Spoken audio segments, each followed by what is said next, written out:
So there's another YouTube channel, I'll put a link up here. He's been going on justifiably about these compact Vim sockets, DDM 400 series, and I have this metric set and SAE set. It goes from let's see, 6 up to 14, and then I'm gonna guess this is a quarter. Yeah, it's quarter up to 9/16. All right, so pretty good range. And you're supposed to use them in a ratchet like this, at least for some of them. The larger sizes have a 13mm pass-through. That's so that, actually I'm not sure exactly why. Anyways, well, at least the smaller ones have an 11mm pass-through design.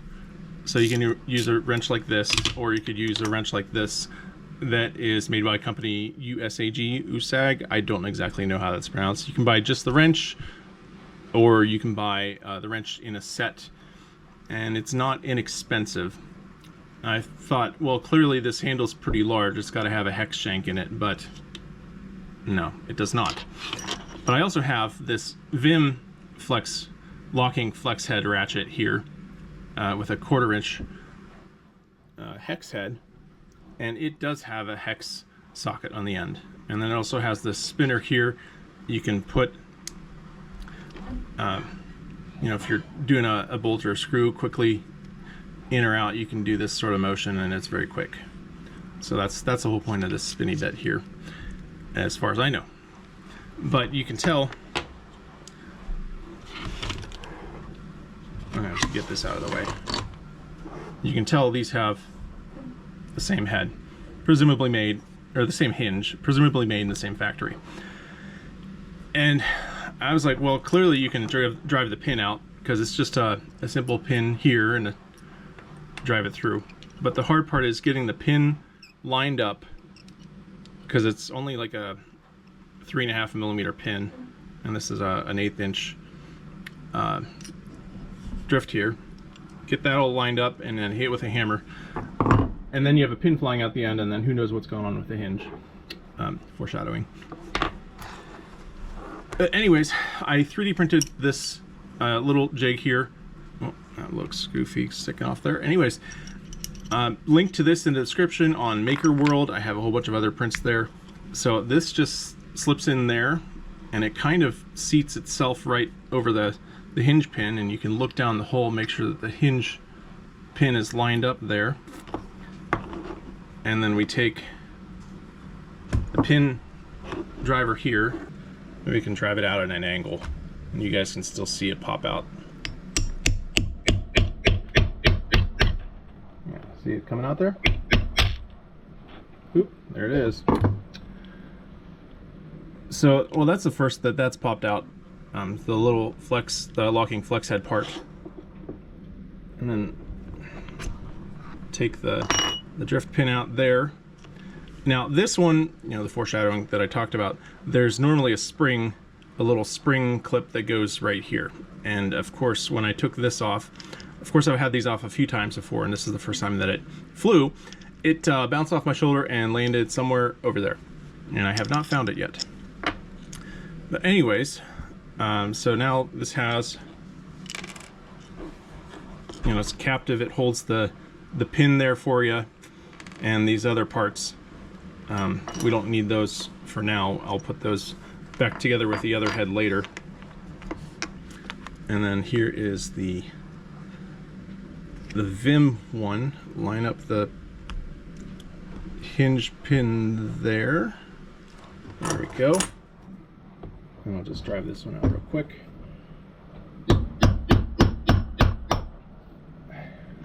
There we go. It's sticking out there.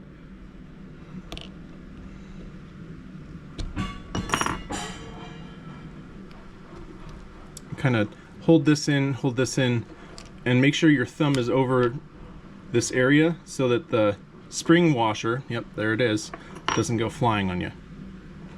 Alright, so we don't need, we don't need this anymore. We do need that pin. And we're going to put this head on here. not let that fall apart.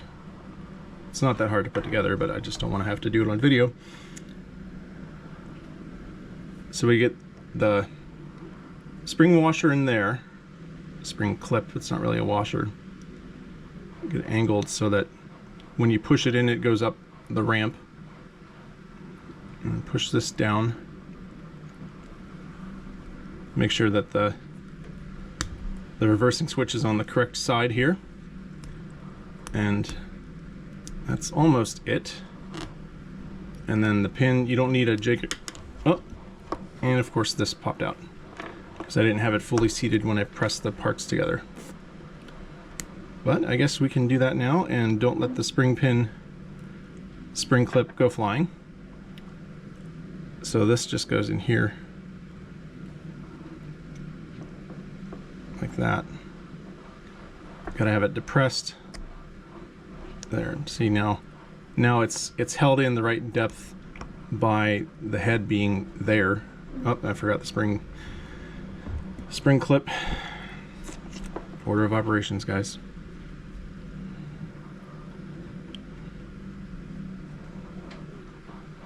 All right, that's in the right spot. The locking button's in the right spot.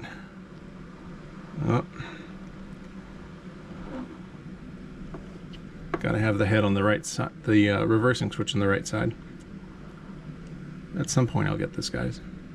Bear with me. Roar. Oh, there it goes. And yes, I'm not gonna fast forward through this. You guys just have to stick with it. And then you have to make sure that this is lined up so it goes in all the way. Sometimes it gets twisted a little bit.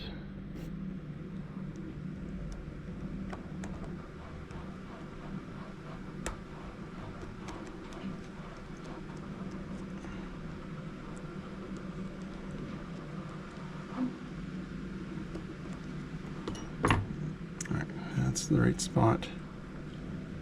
That's the right spot.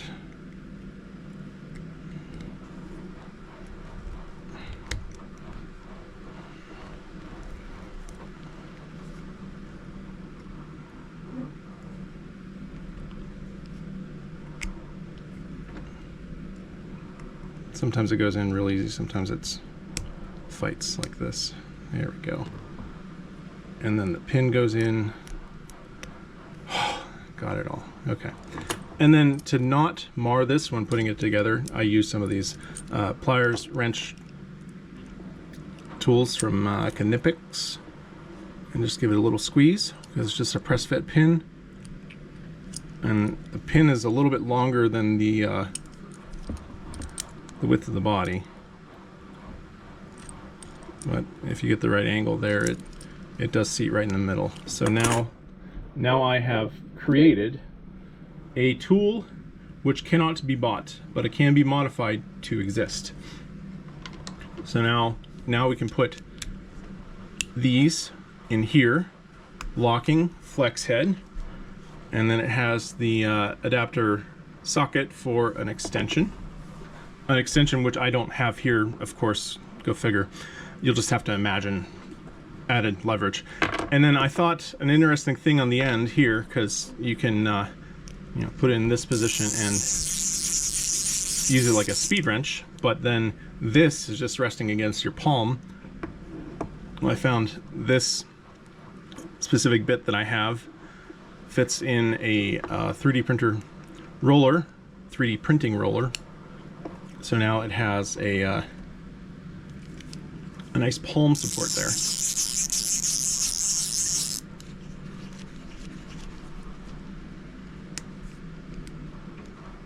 So that's cool.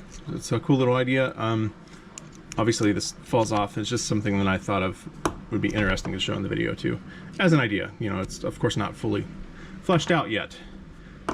Since I have you here, let's see if we can get this piece back together. Anyways, free added content. So get that pin there.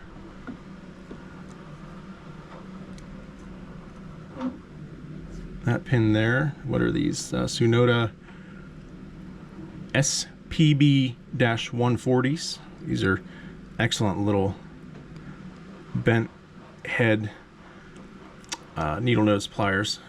You can see the texture in there. Those are nice, and I love the handles on these. These are the best handles of all of the little pliers I've ever tried. And then stick that in there. Of course, this one doesn't have the spring clip because I shot it across the room, or it shot itself across the room. Stick the pin in.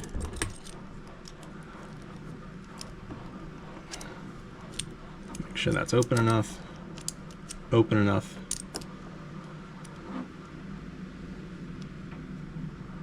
And then clamp down on the pin. Oh, come on.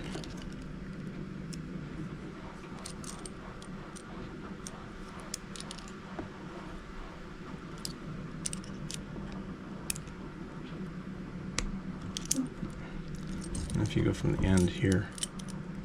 Of course, I thought I would do these little pliers because they're cool, but they're a lot more finicky than the big ones. There we go. Okay, so now this is put back together and usable for what it is. All right, so there we go. 2 tools with swapped heads, neither of which you can buy. See you guys around.